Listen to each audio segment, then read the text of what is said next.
Hello students, welcome back. आज हम पढ़ने वाले हैं कुछ इम्पॉर्टेंट टर्म्स के बारे में जो कि हम अकाउंटिंग में यूज़ करते हैं, राइट। तो फर्स्ट है हमारे पास ऑनर, प्रोपराइटर या एंटरप्रेन्योर। ठीक है, तो ऑनर, प्रोपराइटर या एंटरप्रेन्योर कौन होता है? कोई भी पर्सन जो कि इन्वेस्ट करता है बिजनेस में, बिजनेस को चलाने के लिए और प्रॉफिट अर्न करने के लिए।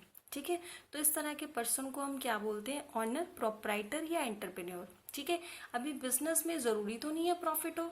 ठीक है, प्रॉफिट हो तो बहुत अच्छी बात है, अगर प्रॉफिट नहीं होता तो लॉस भी हो सकता है। ठीक है, और बिजनेस में वेरियस टाइप के रिस्क भी होते हैं। ठीक है, तो रिस्क को भी बियर करता है और अगर कोई लॉस होता है तो उसको भी बियर करता है।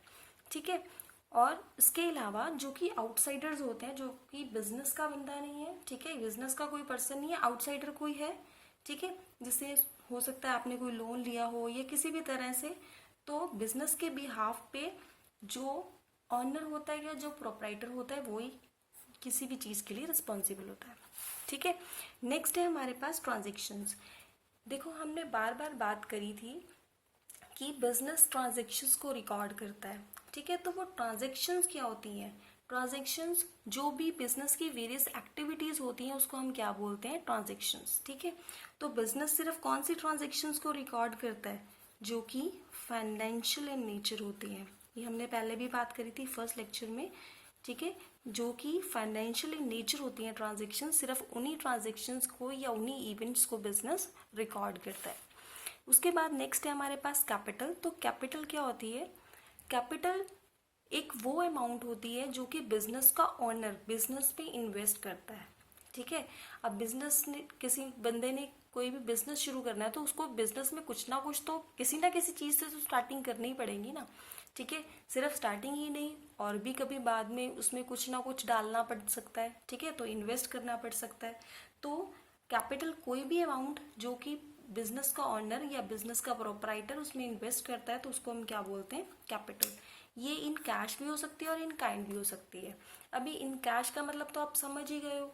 ठीक है, अभी इन काइंड का मतलब क्या होता है? अभी देखो, सपोज आपको बिजनेस शुरू करने के लिए बहुत सारी चीजें चाहिए होती हैं। ठीक है, सपोज करो कि आपके पास कोई बिल्डिंग पड़ी है।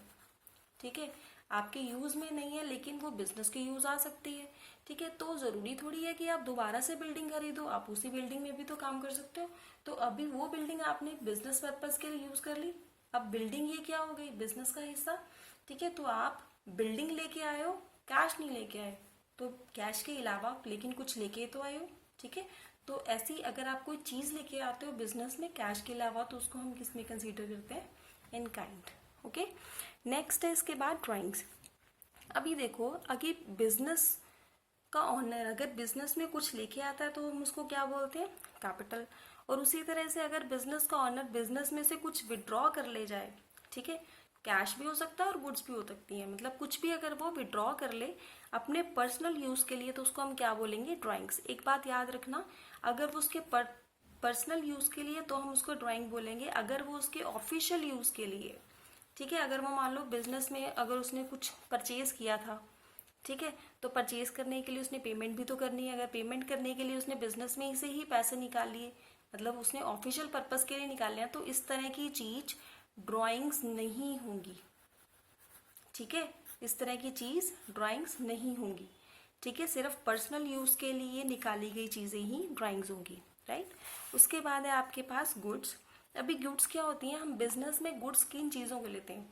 जिस चीज में आप ट्रेडिंग कर रहे हो। ठीक है, अभी सपोज आपका स्टील का बिजनेस है तो स्टील का जो सामान हुआ वो आपका ट्रेडिंग है, ट्रेडिंग के लिए यूज कर रहे हो तो वो आपके गुड्स हुए। ठीक है, अगर आपका कोई कपड़े का बिजनेस है तो कपड़े आपका गुड्स हुए, अगर आपका कोई फर्नीचर का बिजनेस है तो फर्नीचर आपका गुड्स है। मतलब जिस चीज में आप ट्रेडिंग कर रहे हो, जिस चीज को आप परचेज कर रहे हो सेल करने के लिए, ठीक है, तो उसी चीज को हम क्या बोलते हैं बिजनेस में? गुड्स। नेक्स्ट है हमारे पास एसेट्स। एसेट्स के बारे में हमने पहले भी पढ़ा था। तो बिजनेस की जितनी भी बिलोंगिंग्स होती हैं उसको हम क्या बोलते हैं? एसेट्स।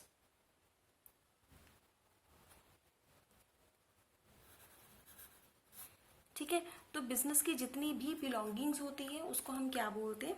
एसेट्स बोलते हैं। ठीक है, तो कोई भी चीज जो आपके बिजनेस के प्रेजेंट के लिए या फ्यूचर के ऑपरेशंस के लिए यूज होते हैं उसको हम क्या बोलते हैं? एसेट्स बोलते हैं। ठीक है, जैसे कैश हो गया, ठीक है, आपकी कोई बिल्डिंग हो गई, ठीक है, गुड्स हो गए, ठीक है, डेटर्स हो गए। तो ये सारी चीजें, बहुत सारी चीजें होती हैं जिसको हम क्या बोलते हैं, एसेट्स, ठीक है। नेक्स्ट है हमारे पास लायबिलिटीज। अब बिजनेस की जितनी भी चीजें हुई उसको हम क्या बोल देते हैं, एसेट्स। अभी बिजनेस में कुछ ना कुछ देनदारियां भी तो होती हैं, कुछ ना कुछ डेट्स भी तो होते हैं।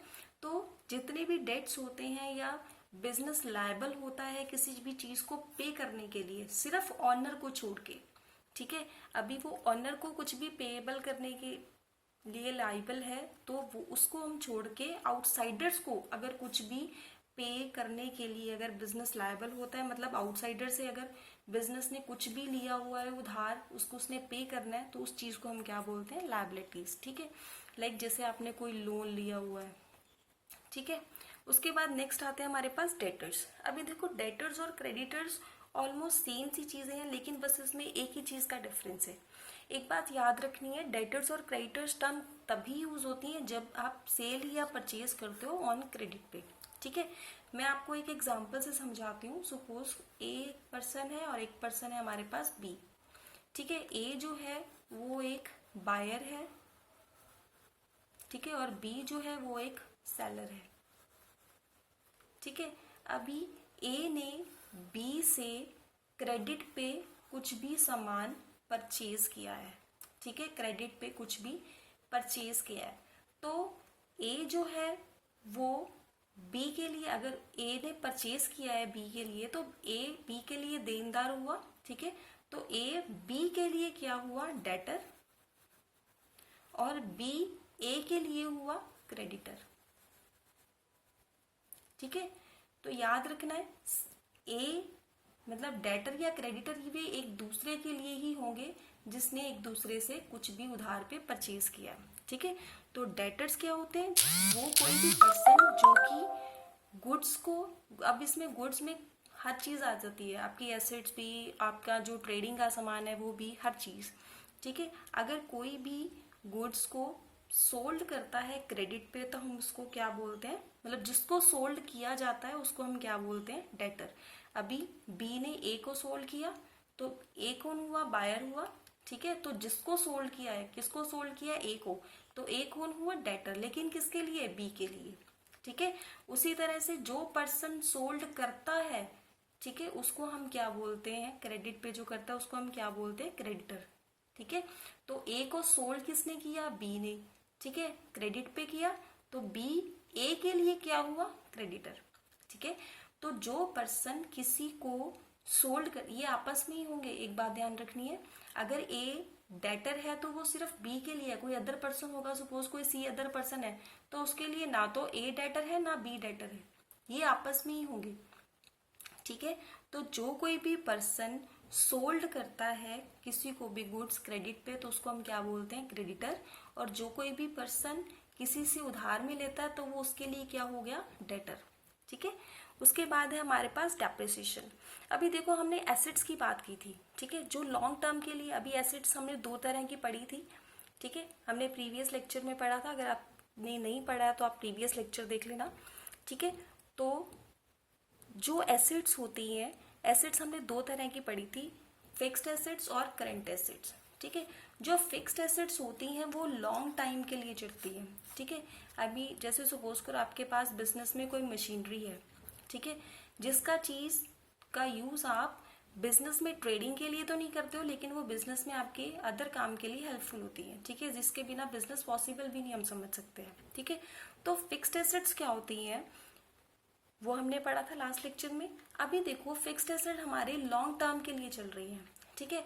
अभी लॉन्ग टर्म के लिए चल रही है तो उसमें कुछ ना कुछ वेयर एंड टीयर, मतलब कुछ ना कुछ घिसावट तो होती रहती है, बहुत सारे रीजंस होते हैं अभी जिसकी वजह से उनकी वैल्यू डाउन हो जाती है, ठीक है। फॉर एग्जाम्पल सपोज करो आपने कोई भी अपना कोई एक व्हीकल खरीदा है, ठीक है, व्हीकल खरीदा है, अगर आप 5 साल बाद उसको सेल करने जाओ तो क्या वो उतनी ही प्राइस में बिकेगा जितना आपने लिया। सपोज करो ये आपने 1 लाख का लिया था, ठीक है, तो 5 साल बाद अगर आप उसको बेचने जाओ क्या उसकी वैल्यू 1 लाख ही रहेगी, नहीं, with the lapse of time उसकी जो वैल्यू है वो डिक्रीज हो जाती है, ठीक है। बहुत सारे रीजन होते हैं वेयर एंड टीयर मतलब घिसावट की वजह से हो सकता है, लैप्स ऑफ टाइम की वजह से हो सकता है, बहुत सारे रीजंस होते हैं जिसकी वजह से जो आपकी फिक्स्ड एसेट होती है उसकी वैल्यू जो है वो कम हो जाती है, जिसको हम क्या बोलते हैं, डेप्रिसिएशन। एक इम्पॉर्टेंट नोट आपने याद रखना है कि हमारे पास एक फिक्स्ड एसेट होती है लैंड, जिसपे कभी भी डेप्रिसिएशन नहीं लगता। ठीक है, अगर आपसे कभी भी पूछ लिया जाए कि डेप्रिसिएशन उस पर कितना लगेगा, या आपको एक क्वेश्चन कोई दे दिया जाए कि इस पे डेप्रिसिएशन लगा के बताओ, तो ये पॉसिबल ही नहीं है, लैंड पे कभी भी डेप्रिसिएशन नहीं लगता। ओके, तो आज हमने पढ़ी कुछ इंपॉर्टेंट टर्म्स जो कि हम बिजनेस पर्पस के लिए यूज करते हैं, जिसकी हमें अकाउंटिंग में जरूरत पड़ेगी। So students, if you like the content and my way of teaching, so please like the video and also subscribe my channel Hello Lecture. Thank you.